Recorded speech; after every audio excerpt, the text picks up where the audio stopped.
Not everyone who works hard is rewarded. However, all those who succeed have worked hard. This is a quote from one of my favorite animes known as Hajime no Ippo. I'm not going to get into the nitty-gritty details of what the show is about. It's a sports anime. It's about boxing. Y'all should peep it, but that's besides the point. The reason why I wanted to open up with this quote is because I think it perfectly encapsulates what the message of the law of detachment is. Now, I'm no philosophical genius. I'm no expert on this field.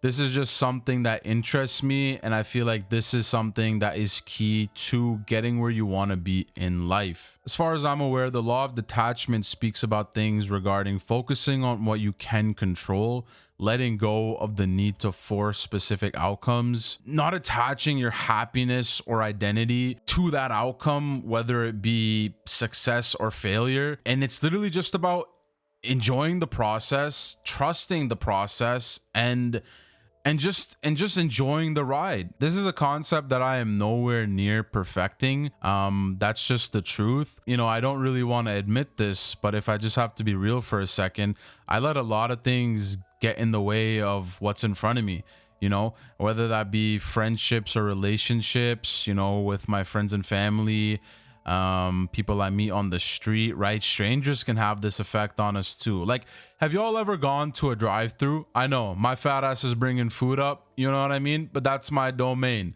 But have you ever been in the drive-through, and obviously it's kind of notoriously known that, you know, working in fast food, probably not the most ideal job. I mean, dude, I work in customer service. I can kind of understand it. Fast food, that's a whole different ball game.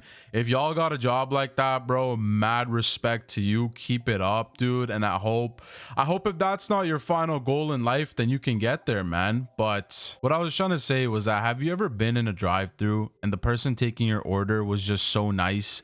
Like, the service was just exceptional because they were being so positive and kind, and you're just sitting there wondering like, yo, what is this guy smoking? Because I kind of need some of that. If anything, I feel like these people are actually the epitome of the law of detachment. I just find myself wondering what the version of me would look like if I was just that unbothered person. That's something I think about a lot. The version of me that does the things that I need to do, because I'm definitely not that guy right now, but I can be. That's what keeps me going, man. Because day by day, no matter what happens to me, I always think about that version of me. The version of me that wakes up for work. I get into the car, there's no gas, and I'm running late. I say no problem. The person that parks for work, after the shift, you come back, your car is being towed, you're getting fines, and you say no problem. The version of you that's fighting for that promotion at work. There's a pool of 10 people. You don't know who's going to get it. Your boss is acting like you're the one up for that role. You're going to get it. The stars are aligning. You're thinking to yourself, oh my God, this could be my moment. I could change my life. I could take care of my family. I can do everything I've wanted to do in life. I just need this to happen. But then you don't get the job. And then suddenly everything you wish for just comes crashing down on you. But the version that I was talking about, the version that does everything that he's supposed to, he would say, that's no problem. And that gives me chills, man, because I think that that's a real possibility. You know, I'm the type of person that I really don't think much is out of grasp in life. I feel like a lot of people think the law of detachment is just not giving a fuck. But I would say it's actually the exact opposite, where you give so much of a fuck that you realize you can't let the bullshit get in the way of the vision. It's kind of like that meme where people say, if your mom said your trim sucks, then it's actually a W trim. And that's another thing. The law of detachment doesn't always have to be for some grand scheme or plan. It's just daily shit. You can practice it that way as well. And that's actually a really reassuring thing, because you don't need big moments to practice this concept. You can do it in almost every single conversation you have during the day. I've been working working at my job for almost a year now. I work at a phone store, and let me tell you, bro, the best part about working in face-to-face environments is that when I hear about concepts like the law of detachment, I got a great pool of people to test it on. Right? You know how many times customers have disrespected me right to my face and spoken to me like I was literally a piece of shit that should just die? Like, you might think that I'm over exaggerating or I'm gassing it, but bro, people suck. But I'm not gonna let them have the power over me. I'm gonna hold the power no matter what. I use them like my guinea pigs, and that might sound kind of fucked up to say, but man, growing up as an introvert, you have to find these little techniques and ways to kind of flip the script and kind of make yourself more comfortable. I practice social situations in my head all the time. Growing up as an introvert, you gotta do this shit to survive. I'm the type of guy that practices social situations in his room alone.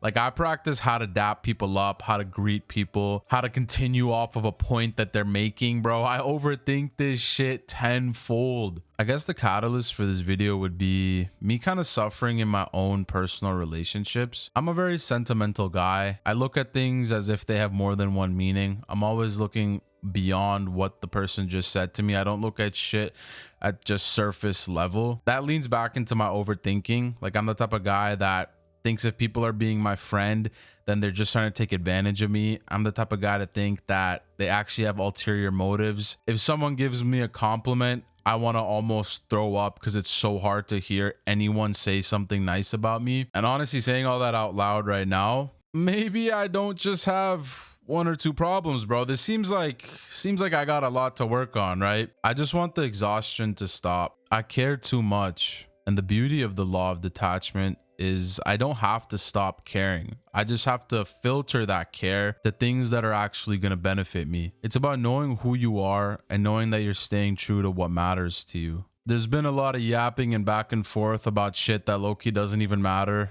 in regards to what I'm speaking of.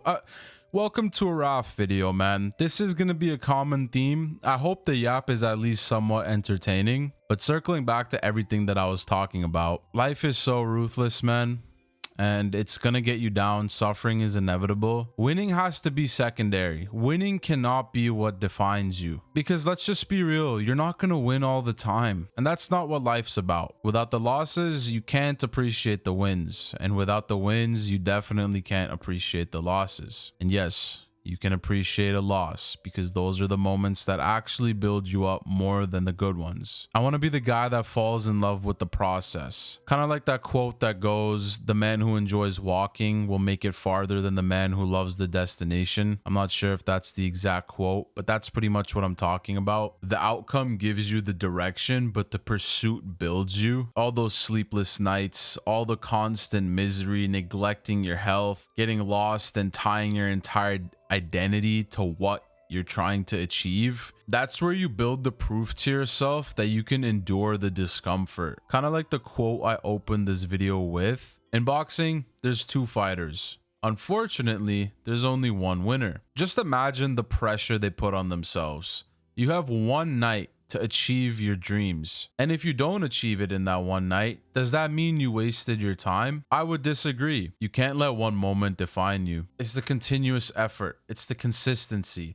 It's knowing that this is all a part of a grand plan. Your moment might not be today. Your moment might not be tomorrow. Your moment might not be months from now. Your moment might not be years from now. The best part about that quote is that it acknowledges that people who win work hard, but it also acknowledges that with that hard work alone, you're not going to get there. That's a non-negotiable. Hard work has to be there. That's how you build the discipline. That's how you build the patience. That's how you build the confidence. That's how you build the self-knowledge. That's what sticks with you after you achieve what you want. Like, I can remember when I got monetized on YouTube a few years ago, I was riding this high that I never have felt before. And then slowly, as the months passed, I fell back into who I was before that video came out that made me get YouTube partner. I stopped uploading. I was not consistent. I let the moment define me, and I crumbled. On my main channel, I'm not in the YouTube partner program anymore. And honestly,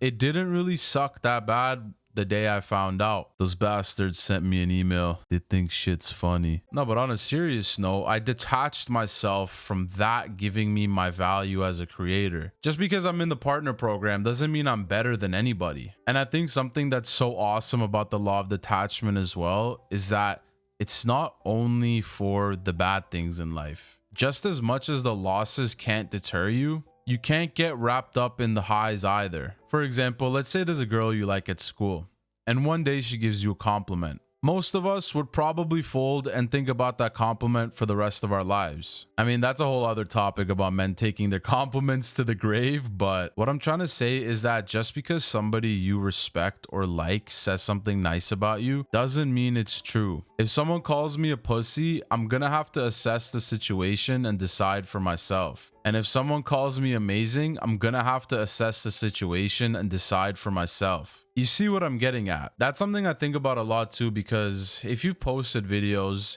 you've definitely gotten a hate comment here or there, and you probably have gotten some positive comments as well. And sometimes when I read the nice comments, I mean, I'm not gonna lie, I'm blown away that there's people out there that can even think such nice things of me. Like, I'm truly grateful that that's how I come across to some people. I sit there and read the comments, and yeah, sometimes I'm hyped, bro. Like, that's awesome. But realistically, if you're a hater, if you're a supporter, I couldn't give less of a shit. I'm doing this for me. I'm doing this for my grander purpose. I'm doing this for what I think I'm put on this planet to achieve. And that might sound disconnected or that might sound ungrateful, but all I'm just trying to say is that more often than not, if it doesn't come from you, then it really just doesn't matter. What's the point in achieving greatness, making all this money, being so influential, if you don't even like yourself, if you can't even compliment yourself? And so as I go on this journey in life, I get wrapped up in a bunch of bullshit. I achieve things and I'm hyped. I fail in many ways and I'm sad. But sometimes I just get scared that this lingering feeling that I'm a piece of shit and I don't deserve anything good is just gonna stick with me. And for that, I'm really gonna have to work on it. Like, I can't just law of detachment my way out of that self-hatred. Even the fact that I just said that, I'm out here thinking like, oh my God, I'm such a victim. I'm trying to pity myself. Blah, blah, blah, blah. Like, it's a constant battle. That's what I was talking about with the law of detachment. Is not all about the big moments, bro. Life is an ongoing algorithm. You are constantly tested. You're constantly making choices. You're constantly going left, right, swirling back, going up, going down, going that way, going here. So you have to build that baseline. And what I mean by establishing a baseline, what I'm saying is that you have to have a version of yourself that you return to regardless of what happens externally. I've heard Layla and Alex Hormozy talk about that. Shout out to them, bro. They're having a kid now. That's actually nuts. But those are two figures that I really look up to in this online world. But if memory serves me right, something they said that stood out to me was, I'm going to be paraphrasing here, but resilience is actually how fast you can just return to baseline. You don't get the job that you wanted. Cool, let's apply to some more tonight. A video you spent 50 hours editing, scripting, researching, and putting together flopped at 300 views. Cool, let's learn from this and let's make another one. You wanted to make your parents proud, but you fell short and they made a comment that didn't sit right with you. It's pretty much just experiencing, acknowledging, and then returning to baseline.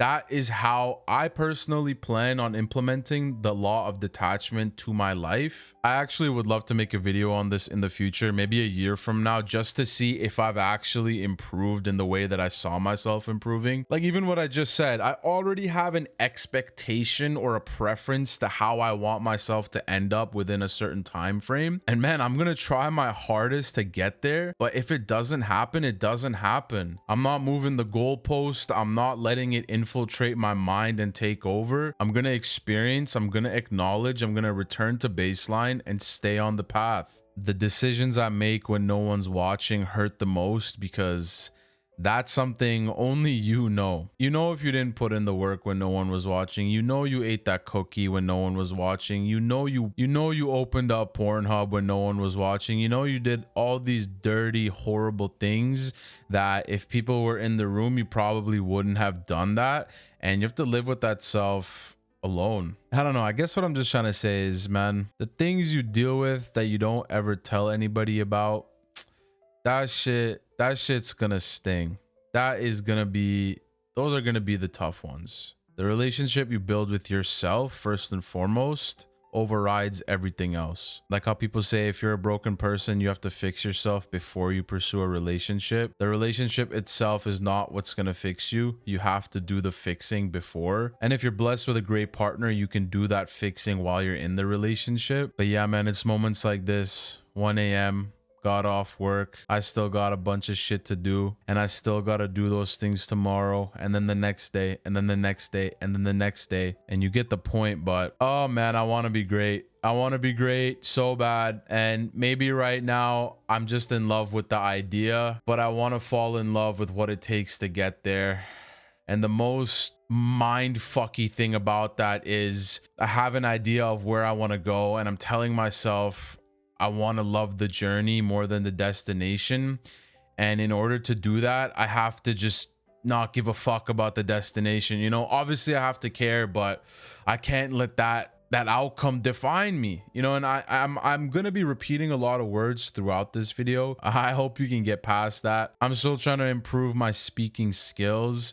It really does help that I'm just alone and I'm able to just say whatever off the dome. But I hope at the very least this video might have helped you in some sort of way. Drop a comment if it did, dude. I'm interested. I'm curious, bro. I will talk to y'all in the comments, man. I love discussion, especially about stuff like this. But that's my yap for today. It has been your boy Raf. I hope you guys are doing good, man, and keep trying to be better, bro. Until next time.